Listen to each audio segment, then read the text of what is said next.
কখনোই জুলুম করব না।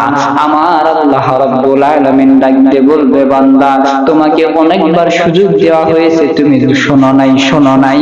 তোমাকে দুনিয়ার বুকে 1 বছর লয়, 2 বছর লয়, 70-80 বছর পর্যন্ত দুনিয়ার বুকে তোমাকে আমি সুযোগ দিয়েছিলাম, কিন্তু তুমি এই 70 বছর 80 বছর জিন্দেগি পাওয়ার পরেও আমি আল্লাহ রাব্বুল আলামিনের ইবাদত না করিয়া মানুষদের কাছ থেকে জুলুম করেছো, মানুষদেরকে মারধর করেছো, অত্যাচার করেছো। আজকে তোমার ক্ষমা নাই, আজকে তুমি আমার কাছ থেকে ক্ষমা পাইবা না।